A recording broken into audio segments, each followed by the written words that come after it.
Hello and welcome everyone. When you play a saw wave, it sounds like this. You play multiple saw waves at the same time and fine-tune each one of them in opposite directions. It sounds like this. Now you get more of a floating tone. Gladly, you can also do that on a single oscillator by just increasing the so-called unison parameter. And then all of these lines represent one of the internal voices of the oscillator. Now that was 16 voices playing in unison. And that is what we call a supersaw. In this video, I'm going to show you a bunch of supersaw synthesizers, and I'm talking about the differences that make them stand out to me. And I will do that on the example of this beat.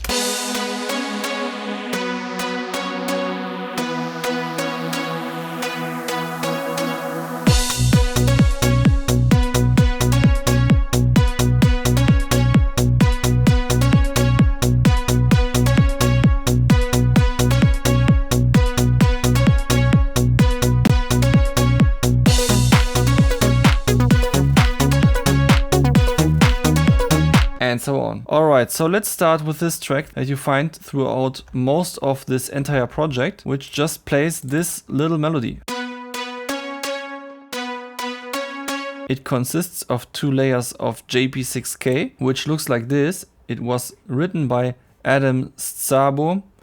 I don't know how it's pronounced, unfortunately. And it's based on this synthesizer, the Rolend JP-680. It is a digital hardware synthesizer that is all based around the idea that it's fun to stack a bunch of saw waves and slightly detune them against each other. It is an old synthesizer and it made history with its iconic sounds. That is a reoccurring theme in this video. You will see a lot of synthesizers that were inspired by this synth in one way or another. Let's make a new instance.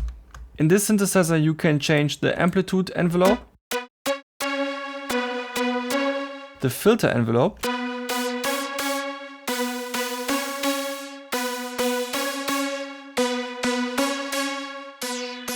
of course filter details like cutoff and resonance, including key tracking, and the most important feature of course is changing the detune width and the gain of the unison voices, which is on this XY pad, which feels very comfortable to use. And you can change to the second oscillator by clicking on this button.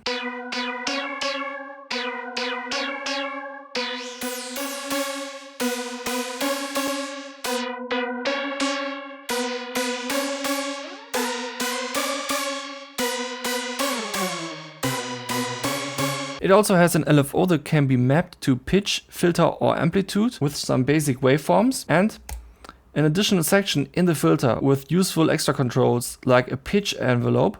Actually that is not a filter thing, but for some reason it's still here. And yeah, it sounds like this.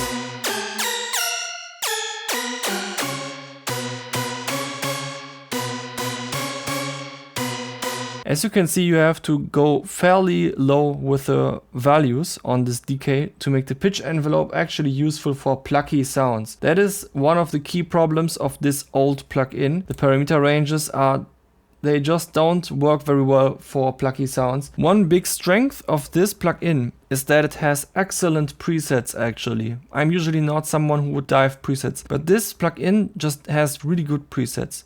First of all, they are sorted by category. Secondly, there are not too many, and you can also remember them because they are not too many. And most importantly, most of them actually sound reasonable. So like there are some in there that just make but it's like not the majority. Most synthesizers I know try to amaze you with their fancy sound design shenanigans, but this plugin actually gives you presets that are usable.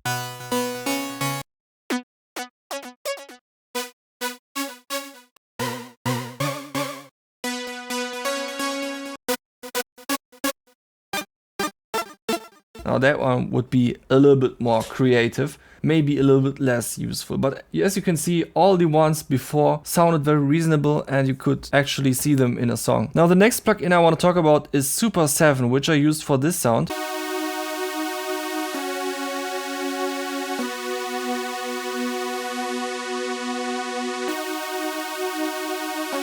The difference between JP-680 and Super 7 is not only that Super 7 is free, but also that it just has way less parameters. For example, in JP-680 every oscillator has its own transpose value, but in Super 7 you just have one overall transpose parameter. The thing that is an XY pad in JP-680 is represented by these two knobs mix and detune in Super 7. I want to show you one thing that is different in Super 7 than in JP-680 though, which I really enjoy, which is the shape parameter for the envelopes, where you can change the shape of the envelope between raising, linear and falling. It sounds like this.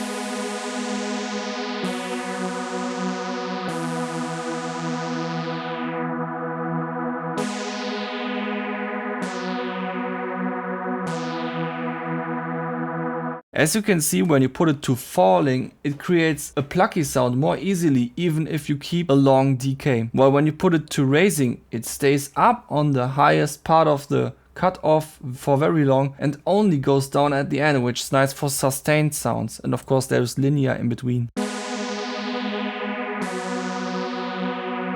This kind of control is actually lacking in JP-680.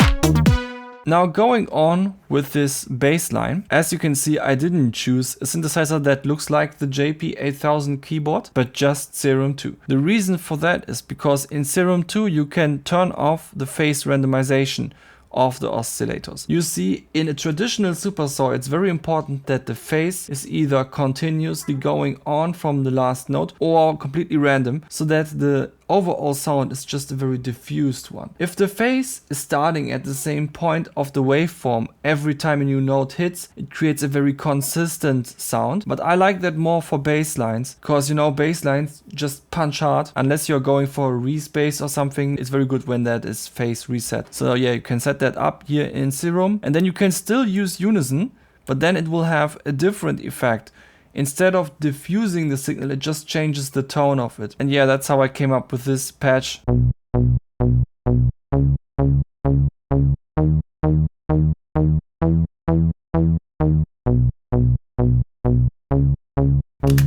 Easy peasy. Now down here there is another instance of Super 7.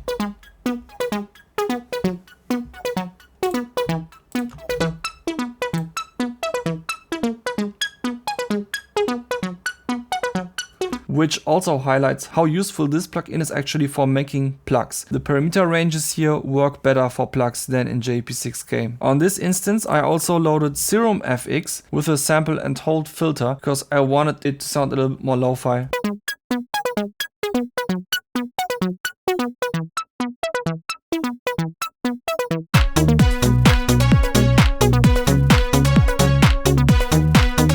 This is the next plugin. It sounds like this.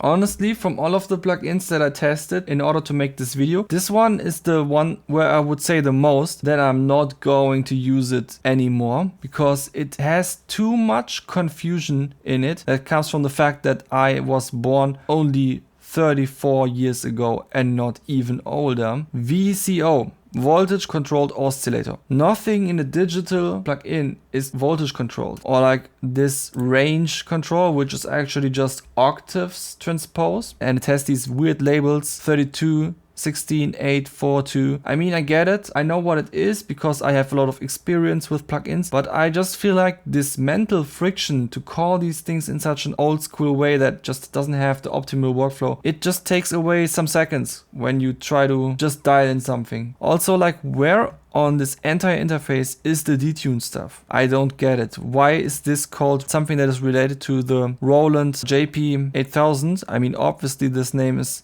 related to that. If you make a Supersaw synthesizer, you definitely want the detune parameters to sort of be in a spot where you immediately see them when you open the interface, right? That would make sense to me. Also, the presets of this synthesizer don't really sound a lot like a Supersaw.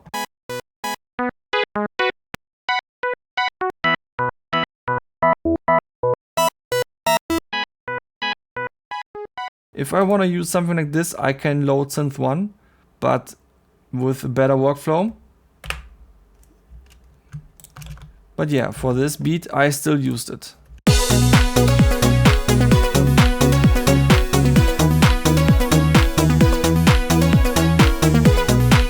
Now next up, there's a very interesting looking synthesizer. This one. This looks very different than the JP-8000 keyboard. I think the only thing they have in common at first glance is that they both use the color blue. They also have a different workflow when it comes to detuning the Supersaw. There is not one oscillator that has a detune parameter, but there are instead 5 oscillators that have detune parameters. So you can set up unison by setting up the individual saw waves. But because you have so many of them, it results in detune as well, just as I showed in the beginning of the video. And I used this opportunity to attach a bunch of randomizer modulators to those parameters. It sounds like this.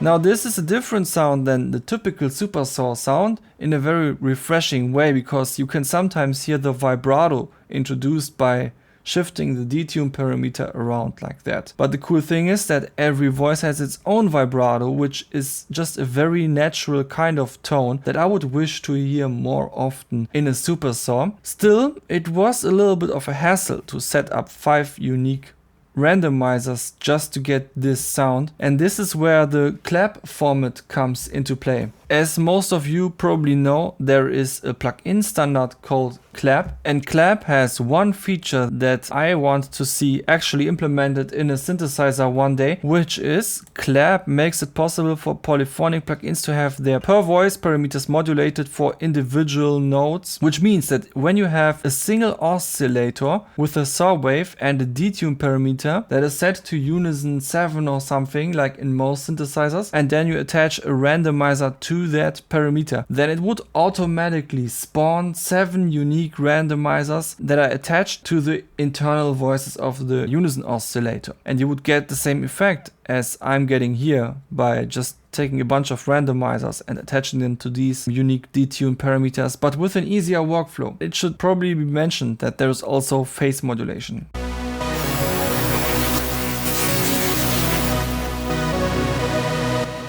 And FM synthesis, an easy way to dial in some more harsher high frequency energy, but I don't use that for Supersaws. So yeah, Supersaw synthesizers. Let me know in the comments which one you like most.